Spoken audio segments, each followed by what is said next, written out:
இன்னைக்கு நம்ம இந்த வீடியோவில் வாஷிங் மிஷின் சர்வீஸ் வந்து ஒரு சின்ன சர்வீஸ் பற்றி இந்த வீடியோவில் நம்ம பார்க்க போகிறோம். இது வேர்பூல் வாஷிங் மிஷின். இதில் தண்ணி வரல அப்படிங்கிறதான் கம்ப்ளைண்ட்டு. தண்ணி வரலனுங்கிறப்ப அதில் வால்வெல்லாம் க்ளீன் பண்ணிட்டோம். ஏன் தண்ணி வரல? டெஸ்ட்டில் நம்ம சீரிஸ் கனெக்ஷன் நம்ம செக் பண்ணி பார்க்க போகிறோம். இது சப்போஸ் அந்த வால்வில் ஃபால்ட்டு அப்படின்னா நமக்கு இந்த லைட்டு எரியும். நம்ம மதர் போர்டு கம்ப்ளைண்ட்டாக இருந்தால் அந்த லைட்டு எரிய வாய்ப்பு இல்லை. அதனால் சீரிஸ் கனெக்ஷனில் ஒரு குண்டு பல்ப் எடுத்து அதில் ஹோல்டர் மாட்டி நம்ம வச்சு செக் பண்ணி பார்க்க போகிறோம். வாஷிங் மிஷின் ஆன் பண்ணும்போது அதில் பவர் வருதா என்னென்னு நம்ம கண்டுபிடிப்போம். எப்பொழுதும் வந்து இதே போல் கனெக்ஷன் பண்ணும்போது நம்ம ஆஃப் பண்ணிட்டு தான் செய்யணும். பாருங்க, ஆன் பண்ணி பார்க்குறோம். ஆன் பண்ணுறப்ப அந்த லைட்டு கரெக்டாக எரியுது. இப்போ நம்ம கண்டுபிடிச்சாச்சு, போர்டில் எதுவும் ஃபால்ட்டு கிடையாது, அந்த வால்வு தான் ஃபால்ட்டு அப்படிங்கிறது நமக்கு தெரிய வருது. அதனால் நம்ம அந்த இன்லெட் வால்வு மட்டும் சேஞ்ச் பண்ணால் போதுமானதாக இருக்கும். So inlet valve whirlpool company வாங்கிட்டு வந்து நம்ம ஃபிக்ஸ் பண்ண போகிறோம். இந்த வால்வு எங்கே கிடைக்கும் அப்படின்னா, நம்ம ஃப்ரிட்ஜு, வாஷிங் மிஷின், ஏசி அந்த மெட்டீரியல் எங்கே கிடைக்குதோ அந்த கடையில் வந்து இந்த வால்வு கிடைக்கும். நம்ம ஏற்கனவே இருந்த பழைய வால்வு எடுத்துகிட்டு போய் கூட நம்ம வாங்கிக்க முடியும். அதே போல் நமக்கு உள்ள மெட்டீரியலாக இருந்தால் கரெக்டாக அதில் ஃபிக்ஸ் ஆகும். இல்லை சில மெட்டீரியல் வந்து நம்ம சில இது ஆல்ட்ரேஷன் பண்ணி கூட நம்ம ஒர்க் பண்ண முடியும். இது பார்த்தீங்கன்னா சரியாக வந்து அதில் ஃபிக்ஸ் ஆகுது. நம்ம வச்சு அதை ஸ்க்ரூ பண்ண போகிறோம். ஃபஸ்ட்டு நம்ம அதை செக் பண்ணிப்போம், எப்படி ஃபங்க்ஷன் ஆகுதா இல்லையா அப்படின்ட்டு செக் பண்ண போகிறோம். டிசி வோல்டேஜ் அப்படின்னா நம்ம ப்ளஸ் மைனஸ் வந்து பார்த்து கொடுப்போம். இதில் அப்படி தேவைப்படாது. ஏன் அப்படின்னா இது ஏசி வோல்டேஜ். இதில் நியூட்ரல் பேஸ் எப்படியெல்லாம் மாற்றி கொடுக்க முடியும்.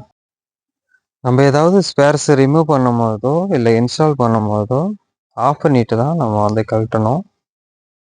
அதுலேருந்து ரிமூவ் பண்ணி எடுக்கணும். அதை நம்ம வந்து எப்பொழுதும் மைண்டில் வச்சுக்கணும். ஞாபகம் மறதியில் அதை ஆஃப் பண்ணாமல் நம்ம எதையும் செய்யும்போது நமக்கு ஷார்ட் சர்க்யூட் ஆக வாய்ப்பு இருக்குது.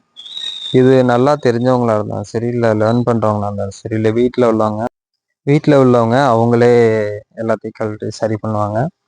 அவங்களுக்கு நல்லா பார்த்துக்கணும். எப்பொழுதுமே மெட்டீரியல்ஸை கழட்டும் போது நம்ம வந்து ஆஃப் பண்ணிட்டு தான் செய்யணும். இதை நம்ம வந்து ஞாபகத்தை வச்சுக்கணும்.